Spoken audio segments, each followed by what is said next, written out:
Hello, buenas tardes. Thank you for having me here remotely. I wish I could be there in person, and I can't see you, but I think that you must be getting tired. You've learned a lot, and so I'm going to talk about how you can share what you learned with other people on your team, especially people who aren't testers.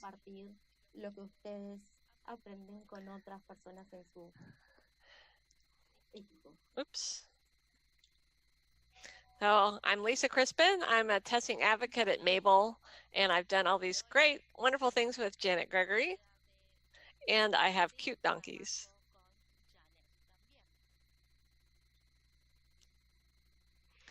So today I'd like to talk briefly about how we as testers can add more value for our teams by acting as consultants and helping everyone, whether they're a tester or not, learn testing skills, learn about quality, and help learn how to build quality in with a whole team approach. So think for just a minute, what is your team's biggest challenge with quality? Just think back to what your team is dealing with now. These are some of the things that people tell me when I ask that question. And so we've talked a lot about the whole team being responsible for quality. How does everyone learn the skills to accomplish that level of quality? How do we keep testing from being a bottleneck? I'd imagine that like you, like me, you're on teams that don't have enough testers. So by spreading and transferring our testing skills, we can help with these problems. As testers, we have a lot of different roles, different jobs, different things to do, and lots of different skills. And if you are like me, I've often been the only tester on a team of 20 developers. There's no way that that can scale. So how can I transfer testing skills to those 20 developers and other people on the team so that they can help with testing? So last year, my team tried an experiment where instead of having the product team give us the user stories with all the requirements, they asked us to come up with the feature ideas. But we had to look at real data about our customers and how they used our product in production and what problems they were having and whatever ideas we had to back up with the data and to make a hypothesis. So we could say, oh, we're getting a lot of customer tickets about this problem. We think this feature will make that problem smaller so that we have 20% fewer tickets in support about it. And everybody on the team collaborated to do this. Developers, designers, testers, customer support, product owners, database, everybody worked together. And that's the power of the whole team collaboration, helping everyone learn those skills. And we needed to get very thin slices of a feature, a learning release, out to production to get feedback to determine what to do next. Now, I learned from Janet the difference between consultant and coach, and I don't know what the terms are in Spanish. I'm presuming there are two different terms because a coach asks you questions and observes what you do and helps you find better ways to work. Whereas a consultant is like a trainer. They come in and see what problems you have and they suggest techniques and teach you how to use those techniques and let you experiment with them. So I think that's a better role for testers. We bring ideas back from conferences or things that we learned online or things we learned at a meetup and share those with our team and teach them how to do it. And even if you're pretty new to testing, you can still do this. You still know something about testing that other people in your organization don't know. So what skills would you like to teach the team? And just think about that for a second.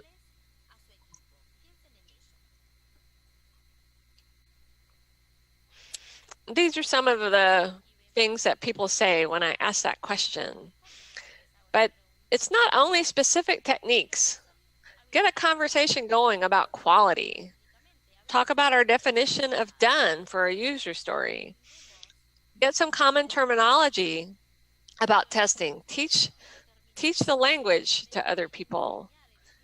Teach them the art of asking questions. As we talked about at the round table, we're great question askers. What do we need to know about the business domain?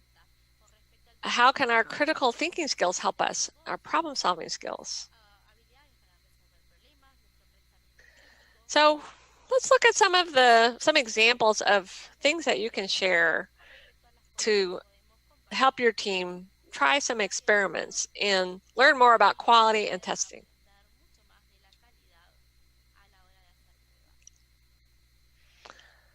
So these are just some specific testing skills that you may know and be able to teach and share. And we'll talk some more about how to share those things like exploratory testing, test data, again, asking questions. So there are a lot of techniques you can share. You're here, I'm sure you've learned a bunch of new things at this conference that you could share.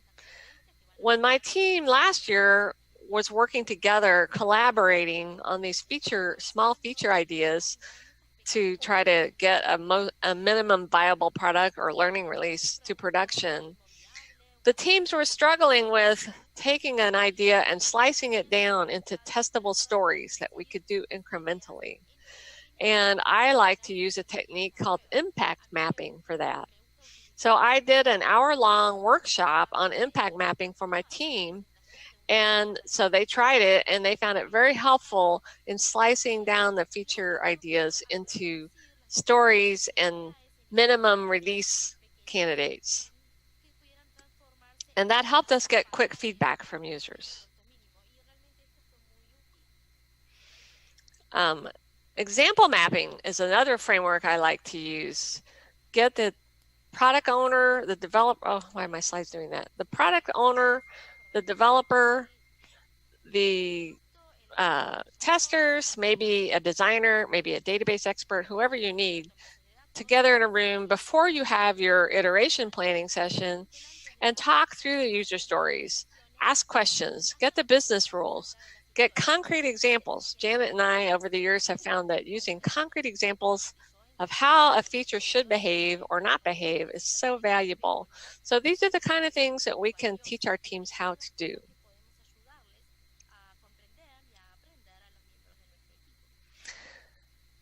So being a test consultant, it could sound intimidating, especially if you're fairly new to testing. But again, you have skills that you can share with your team, but you need some other skills to be able to help them learn. So we all have these core skills that anybody on a software team needs: communication skills, collaboration skills, but also we need facilitation skills. How do we facilitate conversations? How do we help people talk to each other? How do we help people learn? How can we demonstrate something? A learning environment is so important. And if you're not in a manager role or a lead role, it may be harder to have an impact on whether people have time to learn. But it's something that you can use your influence and ask your managers, give us some time to learn. We'll be able to work better and do a better job if we can learn and try some new techniques. So demonstrate, do exercises, illustrate, draw on the whiteboard. There are lots of ways to do this. So how can you learn all these great skills, like facilitation skills, to be a test consultant? Well, you're at a conference. That's one great place. Obviously, we have lots of online resources, all kinds of blogs and webinars. The Ministry of Testing is a great resource, Association for Software Testing, Agile Testing Fellowship. Your local meetups are a great place to learn and share ideas. And I would encourage you to volunteer to do a presentation or workshop for your local meetup, because actually speaking about something and teaching it to someone else is a perfect way to learn. When Janet and I wrote our books, we we included some specialized testing areas that we were not experts on. So we had to get help from experts, but we still had to learn something about it to be able to write the book. And we learned so much from writing the book. So maybe you could start a blog if you don't blog already. That's a great way to reinforce your learning and to help others learn.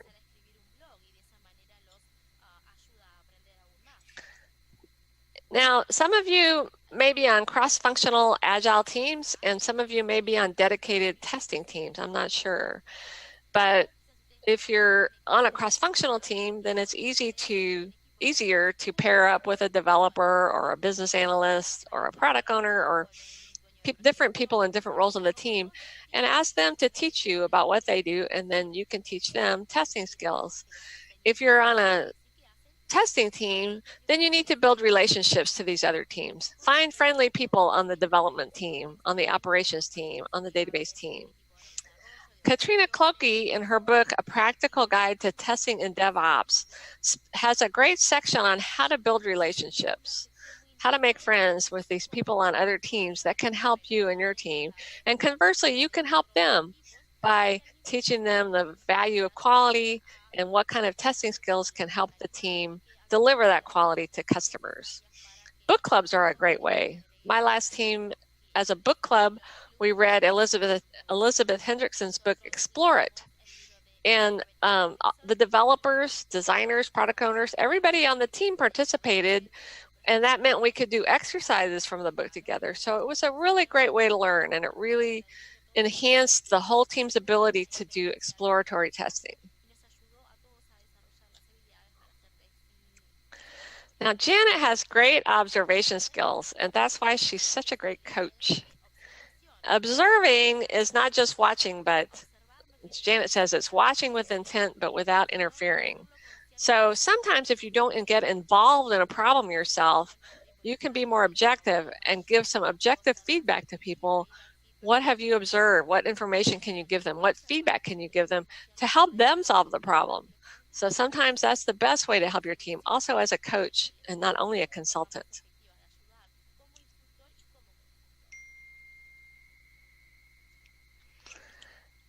And so how can you transfer your skills? Let's look a few more ways of doing that.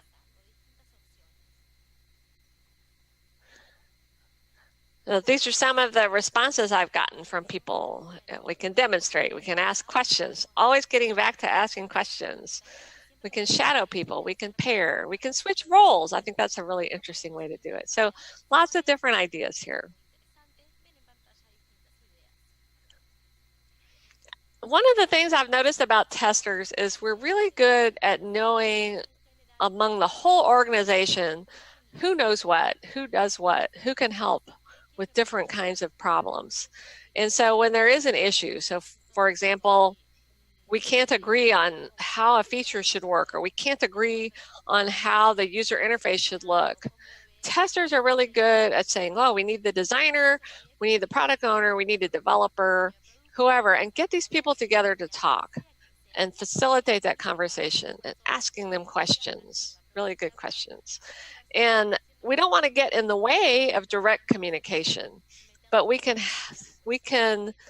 kind of enhance the communication. For example, maybe the product owner has a question but doesn't know how to put it into the right technical words for the developers to understand, but maybe I can help with that because I have some technical understanding of what the team's doing.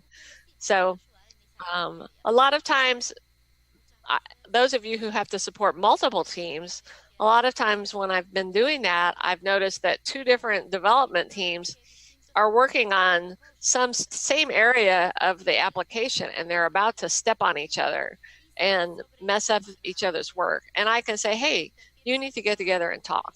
So that's another way that we can help. I don't know why my slides keep doing that, but now I can go forward. So there are so many ways we can collaborate with team members to help them learn testing skills. And one of the easiest is what Janet calls show me. So ask the developers, hey, before you commit your next story or your next feature, can you walk me through it? I'll come over to your workstation and you can show me the code and maybe the test you've written or the test you've done. Maybe we can do a little testing together. And so that way you can show them some testing that you would do, maybe even find a bug. And then you'll learn something about how they code and how they test. So we're transferring skills to each other. And it's another good way to build relationships too. In strong style pairing and mobbing, those are really good ways to do it, but I think it's a little bit of a higher bar. You need to do some reading, and I have some resources in my last slide about where you can learn about this. I highly recommend it. But something that's easier to do is something that my last team called a group hug. It sounds very, very nice. And when we were ready to put a new feature into beta, and we thought we'd tested it pretty well, we'd ask for volunteers. So it could be developers, product owners, customer support, designers, database, anybody on the team, get together in a room or perhaps virtually because we had remote team members. And for 30 minutes, just do some ad hoc testing on this feature. We have a shared document to take notes and note any bugs we found. And we could talk to each other. It's like, hey, did anyone else see this error pop up? Or I could say, hey, Janet, I'm going to update this record. Can you update it at the same time? Let's see what happens when we do that. So we can test concurrency issues in a UI. And we can coordinate. We can, if we're testing a web UI, some of us can use different browsers. Or if it's a mobile app, we can use different devices. So the beauty of this is that hopefully you might find some bugs, and that gives everybody insight into, oh, it's kind of fun to do testing. We're so glad we found this bug before we put it into beta or before we put it into production. And it gets people interested in testing. It's like, hey, it's kind of fun. I want to learn more about it. So that is a great way to get everyone on your team interested in testing. Melissa mentioned yesterday in our roundtable that we need to make what we do visible. So make sure people know, take opportunities to let people know, what are the testers doing? What testing are you doing? Have results on a big monitor. Have your mind map on a big monitor or on a wall or a piece of paper, and check off the testing as you go. Anything visible so that people can see what's being tested, what is there left to test for this feature that we want to release. What data do we have from customer usage? What are the customer pain points? Make those visible. So making quality visible. Now, Janet and I have found over the years that many teams have similar problems related to quality and testing, and they often solve them in similar ways. But at the same time, there's no one technique or approach or framework that works for every team. Your team has a unique context depending on your business domain and a lot of other factors. So experiment. Take techniques that have worked for a lot of other teams, things that you learned about here at the conference, things that you learned about on Twitter, wherever you learned about it, and say, hey, let's try this. Let's try it for 2 weeks and see if it works for us. Try these small experiments. I mentioned example mapping earlier. I learned about example mapping at a conference, and I came back all excited about it because my team was experiencing a high rejection rate of stories. So we would deliver stories to the product owner thinking we're done, and the product owner would reject them because we had not understood what the product owner wanted. And it made our cycle time very long. And we wanted a short cycle time. We wanted to be done with these features and get them to production. We tried example mapping as a way to build shared understanding. And we just tried it first. I said, let me take 30 minutes and show it to you. It was very easy to explain. And I said, let's try it before the next iteration planning session. They agreed. And because it worked, and then over time we saw these metrics improve, that was a great experiment. If it hadn't worked, we would have tried something else. Again, get those facilitation skills sharpened up. If it intimidates you to think about facilitating a workshop, get someone to facilitate it with you. So I've done things like exploratory testing workshops where we test games and puzzles and toys and things. That can make it fun for people. We can still explain the techniques and still make it fun. building community. You can have a community of practice around testing and quality, not only for testers, but anyone in the company who's interested in testing. You can try having lunchtime talks, lean coffee. If you go to leancoffee.org, you can learn how to facilitate a lean coffee, which is a self-organizing agenda meeting. And these are other great techniques to just spread that interest in testing and quality across everybody in your organization. Lots of different ways to share ideas. My current team has a Slack workspace, and we have a channel called Testing Stuff. So whenever I see something interesting from the testing world, new technique, new tool, whatever it is, I just post it in the Slack channel, and then when people have time to come and read about it, and maybe it'll interest them. I've taken Elizabeth Hendrickson's testing heuristics cheat sheet and laminated it and put it around the developer work areas to see if they might pick it up and do more thorough testing than otherwise they would. So that can work really well. Don't get it. Oh, my dogs are barking. Sorry. Don't get discouraged if they don't try everything you suggest. It's just take these baby steps, get them interested, pique their interest. So I encourage you to just take one thing you've learned from this conference and teach it to somebody. You could teach it to somebody here at the conference this evening, or share it with somebody back at your team. Try one of these techniques I've talked about, or something you learned in another session. And, everything moves so fast nowadays, but find an opportunity to make a little time for learning and share the strengths that you have around testing, help the rest of your team get better at it. So I encourage you to go out and be a test consultant. So we'll share these slides with you later, and so you'll have this information. Feel free to contact me anytime. Twitter is a good way to contact me, or email, or I'm on LinkedIn, but I'm not very good with LinkedIn. I'm trying to get better. And we do have a discount code if you're interested in our books or our course. And then these are some resources for further learning, that some of the things I just mentioned briefly, I would encourage you to learn more about them. Things like facilitation skills. Applause for Lisa. Thank you.